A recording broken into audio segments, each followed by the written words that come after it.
સાથીઓ, તાપી જિલ્લાના સોનગઢમાં શ્રી મોરારી બાપુની રામકથા ચાલી રહી હતી અને છેલ્લા એક અઠવાડિયાથી રામકથાકાર મોરારી બાપુનું એક વિડીયો ખૂબ વાયરલ થઈ રહ્યો છે.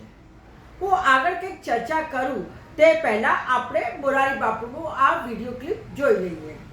તકલીફ શું થાય છે કે 70% શિક્ષકોમાં 75% શિક્ષકો ઈસાઈ છે, એટલે આ કંઈ થવા દેતા નથી, આ કશુંય થવા દેતા નથી.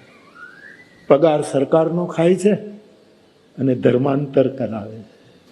આપણો આ બધા વડીલો કરી જ રહ્યા છે, પણ વધારે ગહેરાઈથી દર્શનની જરૂર છે, ચિંતનની જરૂર છે, પગલાં લેવાની જરૂર છે. નમસ્કાર, હું રત્નાબેન વોરા. મારા યુટ્યુબ ચેનલ જાણવા જોગમાં આપ સૌનું ખૂબ ખૂબ સ્વાગત છે.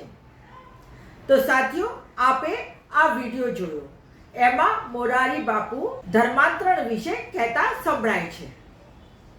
હવે મોરારી બાપુ એટલા મોટા કથાકાર છે કે સમસ્ત ગુજરાતમાં જ નહીં પરંતુ વિશ્વમાં પણ તેઓની કથા સાંભળવાવાળા લોકો છે અને તેમના ચાહકો છે. તેમની કથા સાંભળવા લોકો દૂર દૂરથી આવે છે. સત્તામાં બેઠેલા શાસકો પણ તેમની વાર્તા સાંભળવા આવે છે. એટલે કે તેમની કથાઓ તો ખૂબ હાઈ પ્રોફાઇલ લોકોની વચ્ચે જ ભવ્ય રીતે યોજવામાં આવે છે. નાના મોટા સૌ તેમને પગે લાગે છે, તેમને પૂજનીય કહે છે. કહેવાનો મારો ભાવાર્થ એમ છે કે મોરારી બાપુ કોઈ એવી તેવી વ્યક્તિ નથી. તેઓ તો લોકોની નજરોમાં સંત છે, પરમ પૂજ્ય છે અને તે કહે તે પથ્થરની લકીર બની જાય અને કોઈની શું મજાલ કે તેમના બોલેલા બોલ ઝીલી ના લે. એટલે કે તેઓ ધારે તે બધું થાય. તો હવે હું મુદ્દા ઉપર આવું છું. આપે ઉપર જે વિડીયો જોયો અને મોરારી બાપુને સાંભળ્યા, તેમાં તેઓએ વ્યાસપીઠ ઉપરથી કહે છે કે એક પત્ર મળે છે અને તેના આધારે તેમના અનુભવોના આધારે તેઓ જણાવે છે કે આદિવાસી બેલ્ટમાં 17% શિક્ષકોમાંથી 75% શિક્ષકો ખ્રિસ્તી છે અને તેઓ વટાણ પ્રવૃત્તિ એટલે કે ગેરકાયદેસર ધર્માંતરણની પ્રવૃત્તિમાં લિપ્ત હોય છે. જ્યારે તેઓ આ વાત કરી રહ્યા છે ત્યારે ગુજરાતના ગૃહમંત્રી હર્ષ સંઘવી પણ ત્યાં જ બેઠા છે. તો હવે મારે તો કહેવું છે કે જો મોરારી બાપુ જાણે છે કે આદિવાસીઓમાં ગેરકાયદેસર શિક્ષકો ધર્મ પરિવર્તન કરાવી રહ્યા છે, તો તેઓ પોલીસમાં આવા શિક્ષકોની વિરુદ્ધ ફરિયાદ કેમ નથી કરાવતા? ચલો, તેઓ પોતે પોલીસ સ્ટેશનમાં ફરિયાદ ન કરે, પરંતુ તેમના હજારો ચાહકોમાંથી કોઈ એક પણ એવું માયકાલાલ ન બહાર આવ્યું કે તેણે આગળ આવીને ફરિયાદ ન કરાવી? જે તે શિક્ષકો આ ગેરકાયદેસર પ્રવૃત્તિમાં લિપ્ત છે તો તેમની સામે FIR થવી જોઈએ અને કેમ ના થવી જોઈએ એ હું પૂછવા માંગુ છું. હવે બીજું, શ્રી મોરારી બાપુએ પોતાની કથા વચ્ચે એક પત્ર વાંચે છે અને તે પત્ર પ્રમાણે ગરીબ આદિવાસીઓને મફતમાં શિક્ષા આપવામાં આવે છે અને પછી તેનું વટાણ કરવામાં આવે છે, એટલે કે ધર્મ પરિવર્તન કરાવવામાં આવે છે. તો બીજો પ્રશ્ન એ ઉપસ્થિત થાય છે કે જે તે વ્યક્તિએ બાપુને પત્ર લખી જણાવે છે તો પહેલા તો બાપુએ તે વ્યક્તિને જ કહેવું જોઈએ કે ભાઈ આગળ આવો, ધર્મની રક્ષા કરો, ખ્રિસ્તી શિક્ષકો વિરુદ્ધ નામજોગ ફરિયાદ નોંધાવો. પણ આવું કંઈ જ થતું નથી. બાપુ તો પોતાની વાત કહી જાય છે અને પછી ગુજરાતની ચેનલોમાં તેમની વાત ઉપરથી પ્રાઇમ ટાઈમ સ્ટોરીઓ મુકાય છે, ડિબેટો થાય છે. આપણા 8મું પાસ ગૃહમંત્રી હર્ષ સંઘવી તેમની આદત પ્રમાણે મોટી મોટી ડંફાસો મારે છે અને કહે છે કોઈ પણ ગેરકાયદેસર પ્રવૃત્તિ સાખી નહીં લેવાય. તો ભાઈ, મારે તો હવે એ કહેવું છે કે બાપુએ આક્ષેપ મૂકવામાં તો મૂકી દીધો, આરોપ તો લગાવી દીધું, પણ પહેલા એ તો કહો કેટલા લોકોનું ધર્મ પરિવર્તન થયું અને કોને કરાવ્યું? નામજોગ વાત કરો. આ ગુનો છે એટલે નામજોગ વાત કરવી જરૂરી છે. ખાલી આરોપ લગાવી દેવાથી કામ નથી ચાલતું. અને જો ગેરકાયદેસરનું કંઈક થઈ રહ્યું છે, તો આપણી પોલીસ શું કરે છે? શું પોલીસ ફક્ત પગાર લેવા માટે જ છે અને તેની કોઈ ફરજ નથી આવા ગેરકાયદેસર ધર્મ પરિવર્તનને રોકવાની? આપણા 8મું ધોરણ પાસ હર્ષ સંઘવી શું કરી રહ્યા છે? તો સાથીઓ, આ હતી વાત આદિવાસીઓના ધર્મ પરિવર્તન વિશેની. હવે હું આવું છું દલિત સમાજ વિશે. કેમ દલિત સમાજના જ લોકો ધર્મ પરિવર્તન કરે છે? કેમ દલિત સમાજના જ લોકો મુસલમાન બને છે? કેમ દલિત સમાજના જ લોકો ખ્રિસ્તી બને છે? કેમ દલિત સમાજના જ લોકો બૌદ્ધ બને છે? કેમ કોઈ બ્રાહ્મણ, ક્ષત્રિય કે વૈશ્ય પોતાનું ધર્મ નથી બદલતા?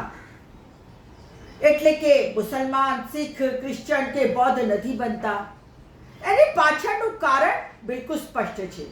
જે હિન્દુ ધર્મ છે ને, હિન્દુ ધર્મ, તેમાં બ્રાહ્મણોએ દલિતોના બધા જ અધિકાર છીનવી લીધા છે. તેમની સાથે ભેદભાવ કરવામાં આવે છે. તેમની સાથે મનુષ્યની જેમ નહીં પરંતુ જાનવરોની જેમ વ્યવહાર કરવામાં આવે છે.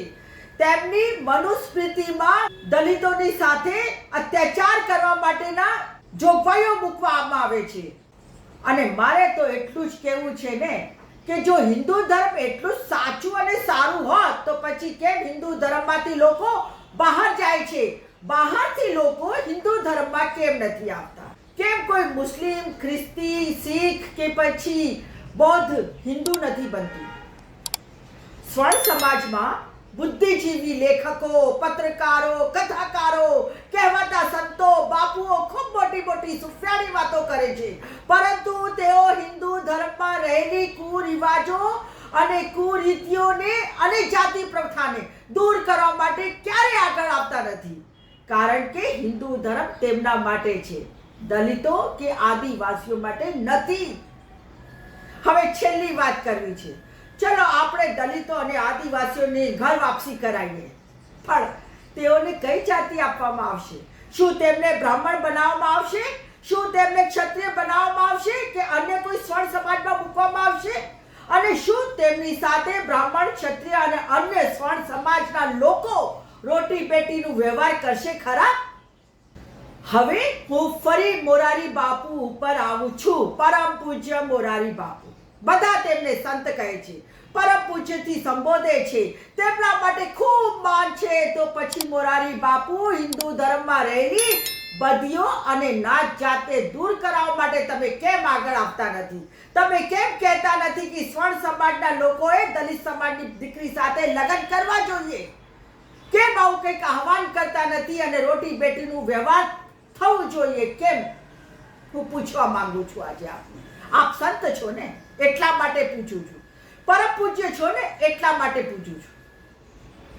આપણા તથાગત ગૌતમ બુદ્ધ, મહાવીર, ગુરુ નાનક, સંત કબીરદાસ, સંત રવિદાસ એવા ઘણા બધા સંતો થયા છે કે જેઓએ હિન્દુ ધર્મમાં રહેલા કુરિવાજોની સામે લોકોને જાગૃત કર્યા. માનવ એક સમાન છે એવા સંદેશા આપ્યા. નાત જાત ભેદભાવ દૂર કરવાની વાત કરેલી. તો પછી હું કહીશ કે પરમ પૂજ્ય સંત મોરારી બાપુ કેમ આગળ નથી આવતા? બાપુ આગળ આવો અને હિન્દુ ધર્મની બદીઓને દૂર કરવા માટે લોકોને જાગૃત કરો. માનવ એક સમાન છે તેવો સંદેશો આપો. તો સાથીઓ, બસ આ જ વાત સાથે મારો આ વિડીયો હું અહીંયા જ સમાપ્ત કરું છું. ફરી મળીશ એક નવી વાત સાથે, એક નવા વિચાર સાથે. જો આપને મારું આ વિડીયો પસંદ આવ્યું હોય તો મારા YouTube ચેનલ જાણવા જેવને સબસ્ક્રાઇબ કરો, તેને વધારેમાં વધારે લાઈક આપો અને શેર કરો. એ જ સાથે આપ મને ઇન્સ્ટા, ફેસબુક અને એક્સ ઉપર પણ ફોલો કરી શકો છો. આ વિડીયો મેં કોઈની પણ માનહાનિ માટે નહીં, પરંતુ આપણા દેશમાં ચાલી રહી બદીઓને દૂર કરવા અને ધર્મમાં, ખાસ કરીને હિન્દુ ધર્મમાં જે બદીઓ છે એને દૂર કરવા માટે એક સંદેશો આપવા માટે વિડીયો બનાવ્યો છે. તો મારા આ વિડીયોથી જો કોઈની ભાવનાઓને આહત થયું હોય તો હું સ્પષ્ટ રીતે કહી દેવા માંગુ છું, કોઈની ભાવનાઓને આહત કરવા માટે મેં આ વિડીયો બનાવ્યું નથી. બસ એ સાથે નમસ્કાર.